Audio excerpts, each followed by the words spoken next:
नमस्कार, सच न्यूज़ 24/7 में आपका स्वागत है। मैं हूं प्रोफेसर अशोक। आप देख रहे हैं 4 PM लाइव। आज जो मैं खबर आपके सामने लेके आ रहा हूं वो है हाथरस हादसे पर। कल भी बात की थी हाथरस हादसे पर और आज भी हम उसी पे बात करेंगे, क्योंकि हाथरस हादसे पर जो जांच रिपोर्ट है वो आ गई है। 850 पेज की जांच रिपोर्ट है जो सबमिट की गई है सरकार को। कमेटी ने, जो स्पेशल इन्वेस्टिगेशन कमेटी है, उसने जांच करके सरकार को ये रिपोर्ट दे दी है और उस रिपोर्ट में वही हुआ है जिसका अंदेशा था। यानी कि बाबा का कहीं नाम नहीं है, बाबा का कोई नाम नहीं है।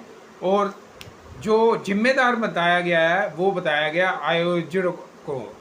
जो आयोजक हैं, जिन्होंने प्रोग्राम का आयोजन किया है, उनको जिम्मेदार ठहराया गया है और साथ में प्रशासन को भी जिम्मेदार ठहराया गया।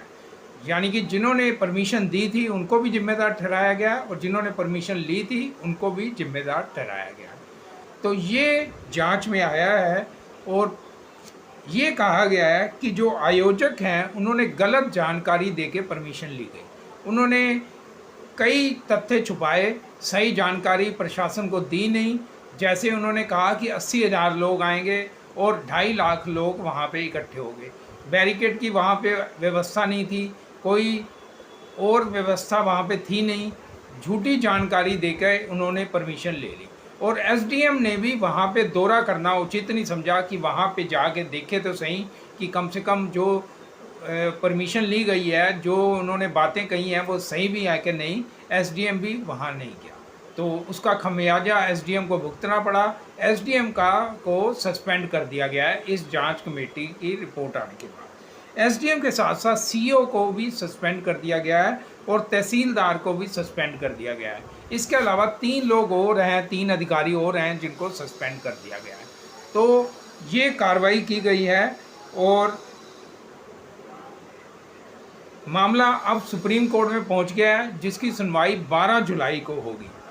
इसमें जुडिशरी कमीशन भी जांच कर रहा है, उसकी रिपोर्ट भी अभी आनी बाकी है, वो भी अभी आएगी।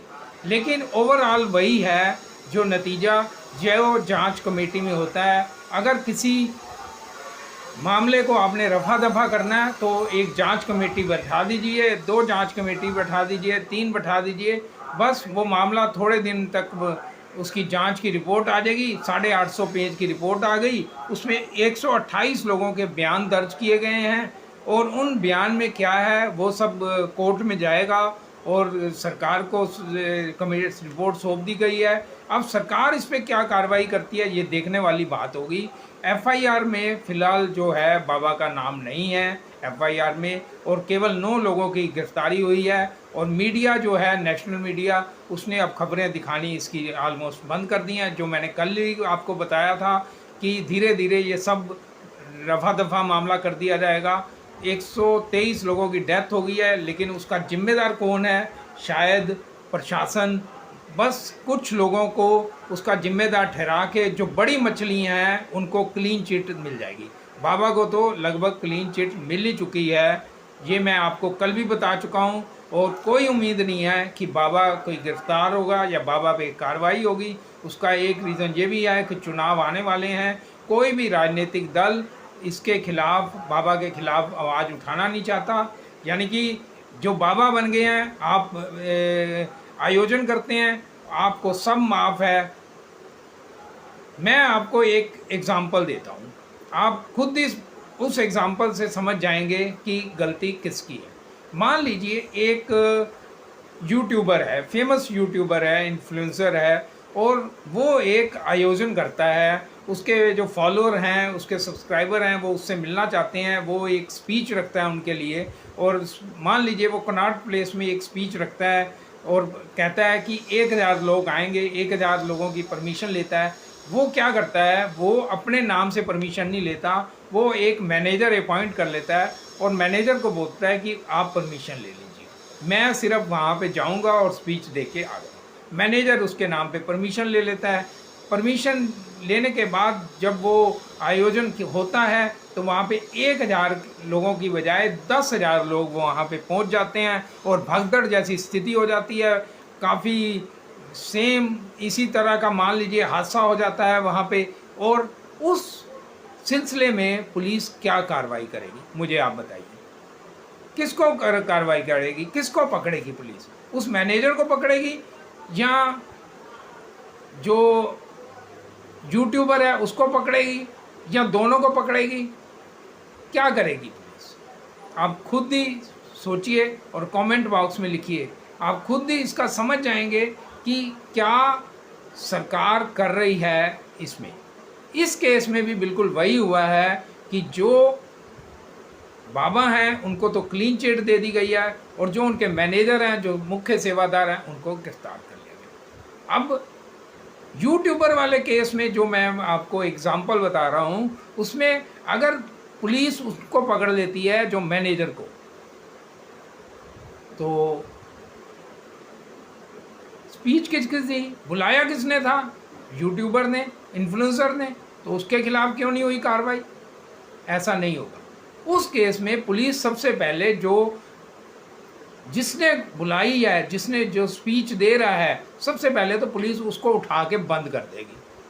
अगर वो ज़्यादा ही कोई इन्फ्लुएंसर हुआ, कोई बहुत बड़ा है, उसकी अप्रोच हो गई, कुछ ऊपर से उसने कहीं फ़ोन करवा दिया किसी मिनिस्टर से या कुछ है, हो सकता है पुलिस तब कार्रवाई ना करे। या जैसा कि आरोप पुलिस पे लगता है, अगर पुलिस को पैसा मिल गया तो पुलिस कार्रवाई नहीं करेगी, मामले को रफा दफा कर देगी, किसी तरीके समझौता कर देगी किसी तरीके। इस केस में भी यही हो रहा है। अब क्योंकि वो बाबा जो है, बाबा भोलेनाथ बहुत बड़ा व्यक्ति है, किसी की हिम्मत नहीं है उसके ऊपर हाथ लगा सके उसको। ये जो नेता लोग होते हैं यही तो बाबाओं को बनाते हैं। बाबाओं को खड़े कौन करते हैं? ये नेता लोग ही उनके पास जाते हैं आशीर्वाद लेने के लिए कि हमें चुनाव जिताइए।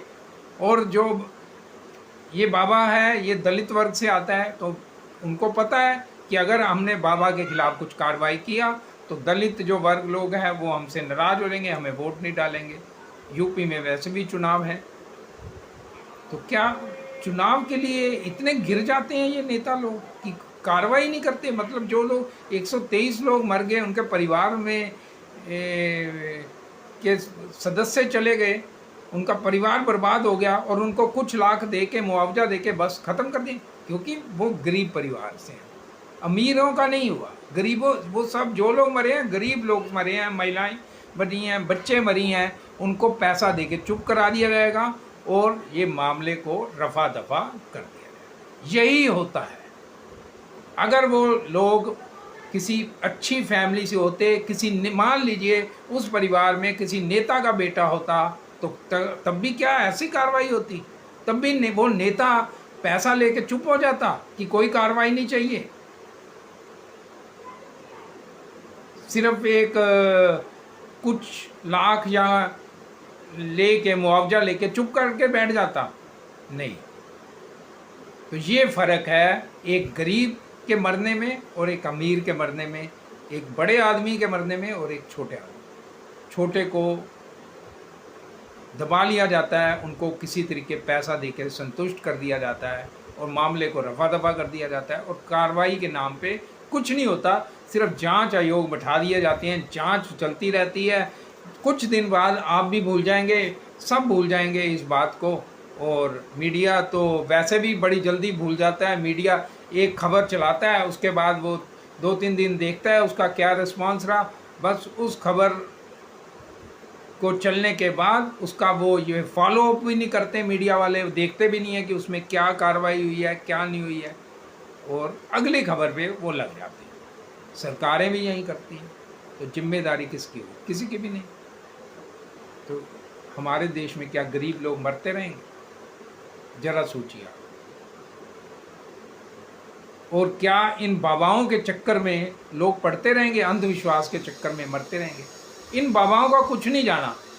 जान तो ये उन लोगों की गई है ना जो अंधविश्वास के चक्कर में इन बाबाओं के के कहने पे आ गए और बाबा ने कहा कि मेरे चरणों की धूल लेके जाना, और चरणों की धूल लेने के चक्कर में कि भैया आपके दुख दूर हो जाएंगे। दुख क्या दूर होंगे, दुख तो और आ गए।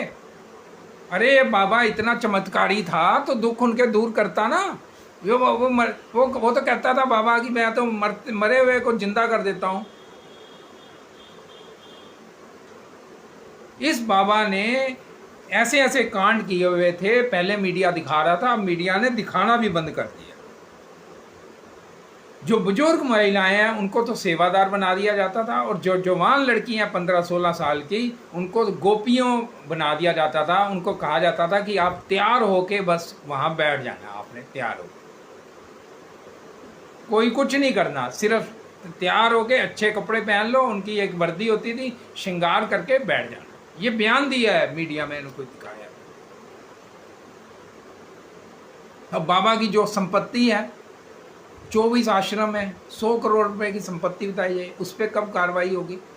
योगी आदित्यनाथ जो मुख्यमंत्री हैं यूपी के, जरा सा कोई बात हो जाए तो बुलडोजर चला देते हैं। अब बुलडोजर कहाँ गया?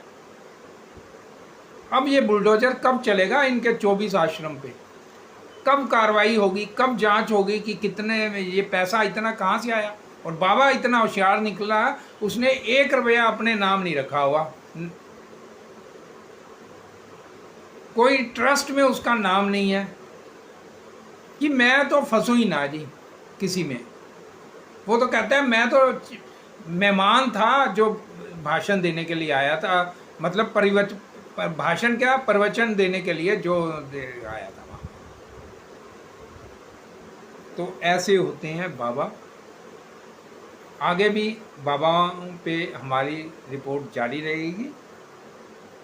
आज के लिए बस इतना ही। अब आप ही कमेंट बॉक्स में लिखिए क्या ये सही हो रहा है। नमस्कार।